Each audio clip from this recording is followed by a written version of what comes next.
I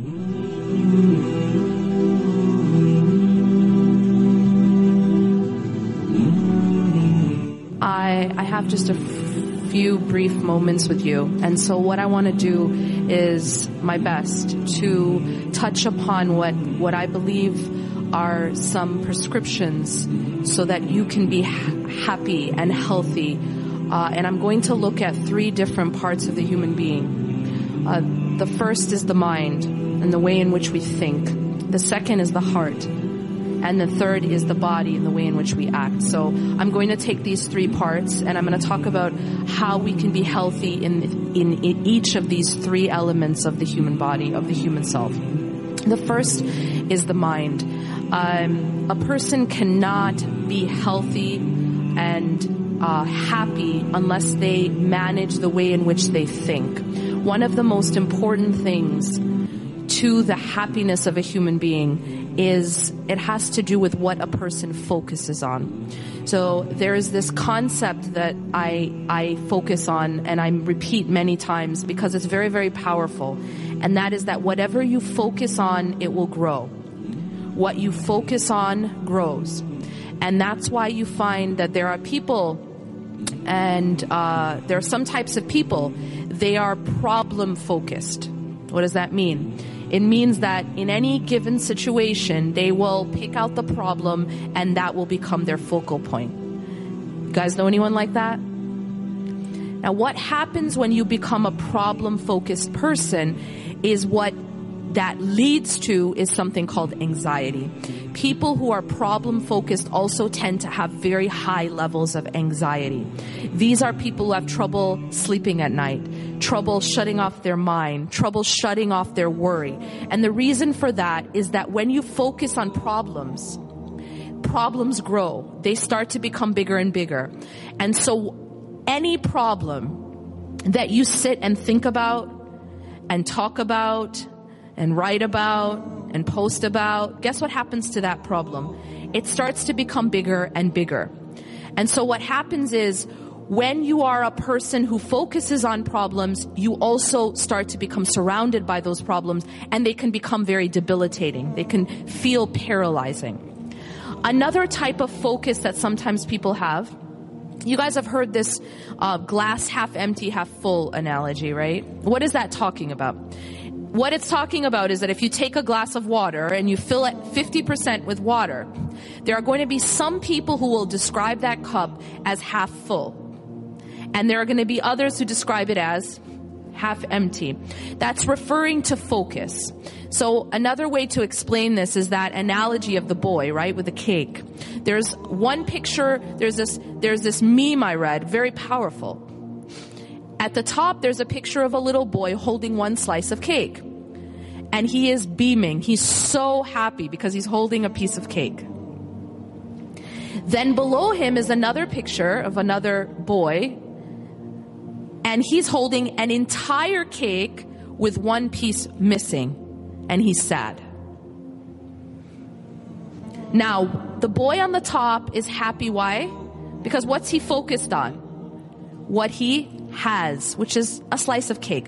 The one on the bottom is sad because why? He's focused on what he doesn't have, which is only one piece. Now let me ask you this question. Who has more cake? The guy on the bottom who's sad. The guy on the bottom who's sad actually has more cake, but it's his focus that's different. And because his focus is on what's missing, he's sad. The one on the top is focused on what he has, and so he's happy. And this brings me to the concept that I'm talking about. And that is that what you focus on grows. That's why Allah subhanahu wa ta'ala tells us, وَإِذْ تَأَذَّنَ رَبُّكُمْ لَإِن شَكَرْتُمْ لَأَزِيدَنَّكُمْ. Allah is telling us that if you are grateful, if you are thankful, He will increase us. How does that increase happen? Well, there's a lot of ways that increase happens. You'll actually get more by showing gratitude, but something else happens. And that is that you feel rich when you're grateful. You actually feel abundance and you attract abundance when you are grateful. So when you focus on what you have, it grows. That what you have looks bigger and bigger. You will feel rich. You know, one of the attributes of a person who is only concerned about this life, very profound hadith in which the Prophet ﷺ says there's two types of people. There are the people whose greatest concern is this life. And then there's another group of people whose greatest concern is the next life. Akbar hamma. It's like your biggest and greatest and deepest concern. And he tells us that there are certain consequences of making this life your primary concern. Now, when I say primary concern, I don't mean that we can't be concerned about things in this life, right? The Prophet ﷺ got married, he had children, he had friends, he was a leader, he was a father, he was all of these roles. But what was his primary concern?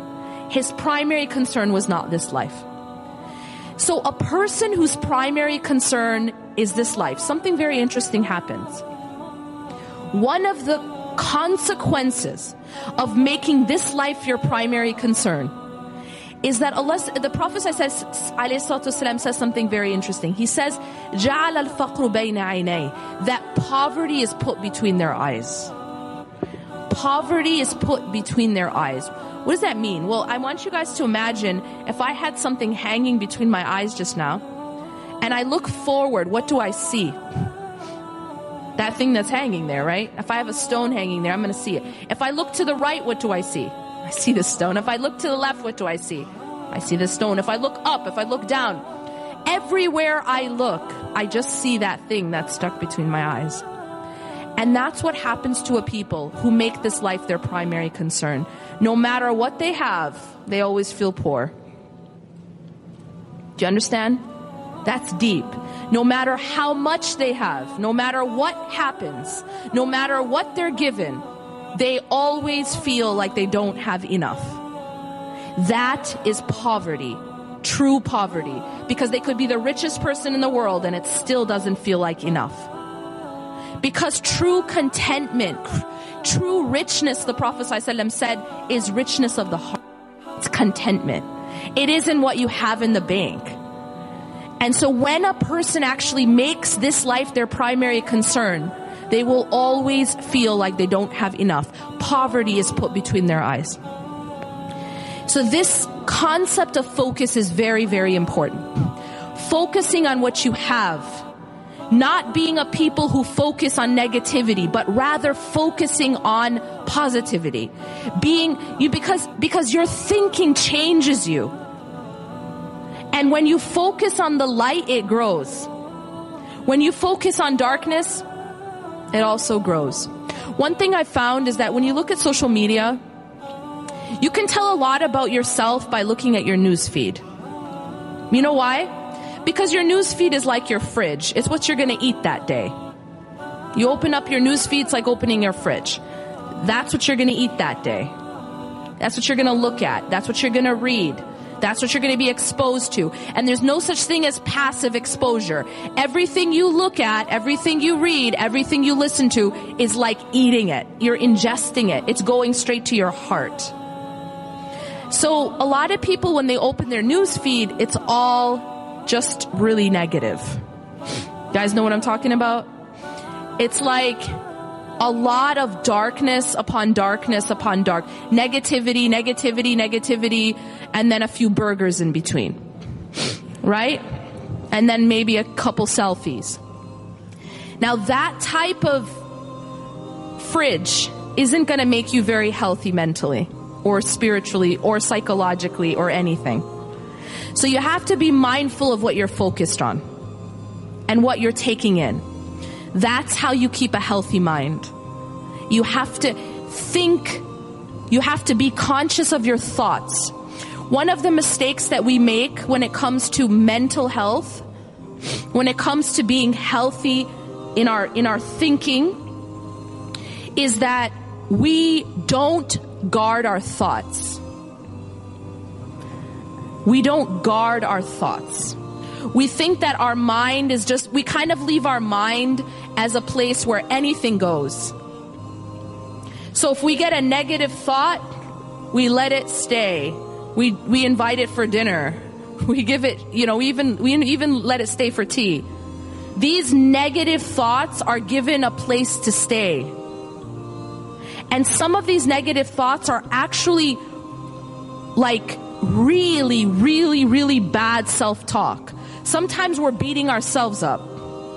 Do you guys know what I'm talking about? Anyone? If you took that negative talk, that negative self-talk, for example, oh my God, I'm so worthless, or I'm so stupid, or I'm so ugly, or I'm so fat, or I'm so useless, or whatever words you say to yourself, or I'm a failure, or whatever it is. Whatever those words you say to yourself, can you imagine if you took those same words and you said it to your best friend, you talk to your best friend that way, or to your spouse, or to your mom or your dad or your kid, God forbid? What would happen to that relationship? Anyone? It would destroy the relationship.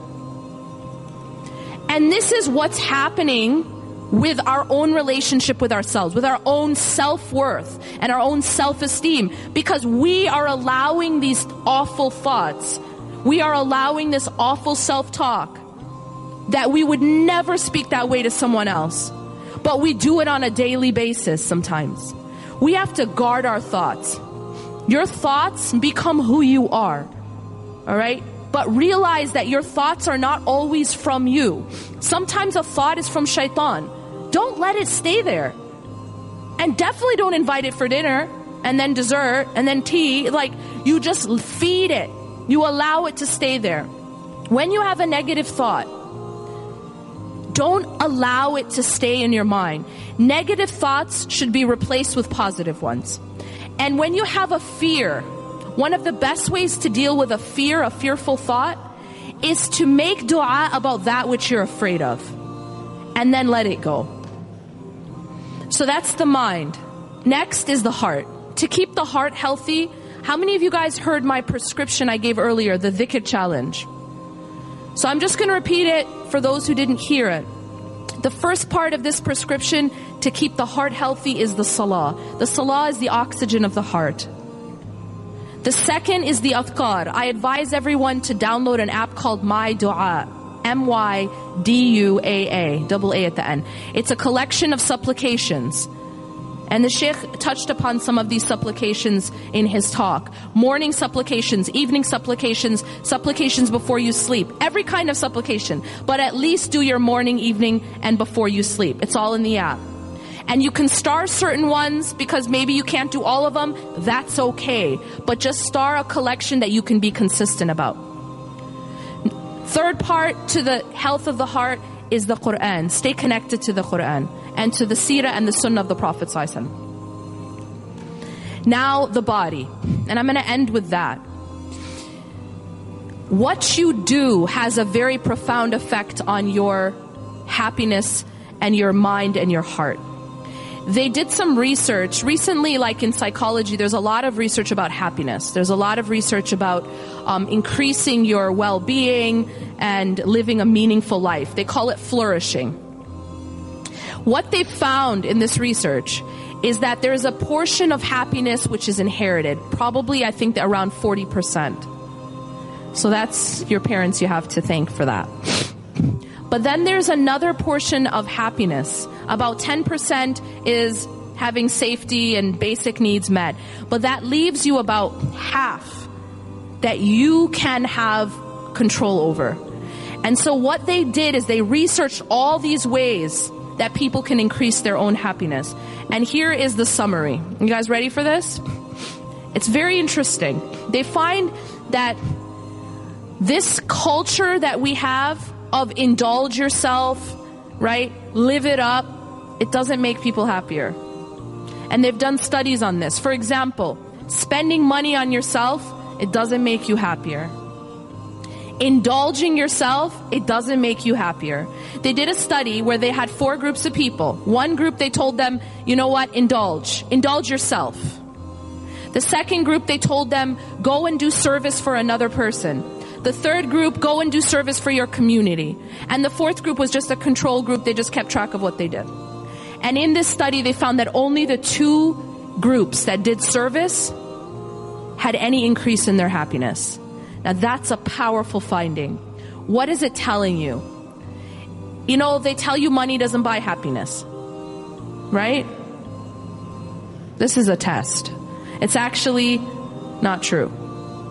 Money does buy happiness, and it's been shown in studies. But it only buys happiness when it's spent on others. Money actually buys me happiness when I spend it on others. But when I spend it on me, it doesn't. And this is just secular psychology. So one of the ways they found to increase happiness is to be in the service of others. Go and help another person. Go and help your community. And our deen is a deen of service. Our deen is a deen of generosity, of sadaqah. And this is actually ingrained in the psychology of the human being, that this is what makes a person happier. Lastly, they found that one of the most effective ways to increase happiness is the regular practice of gratitude. That just keeping a gratitude journal, for example, writing down on your phone 3 to 5 things every day that you're grateful for. It's been shown to have a very, very profound effect, even in treating symptoms of depression. أقول قولي هذا واستغفر الله لي ولكم إنه غفور رحيم. سبحانك الله بحمدك أشهد أن لا إله إلا أنت أستغفرك وأتوب إليك. أشرقت نفسي بنور من فؤادي حينما رددت يا رب العباد وانتشت روحي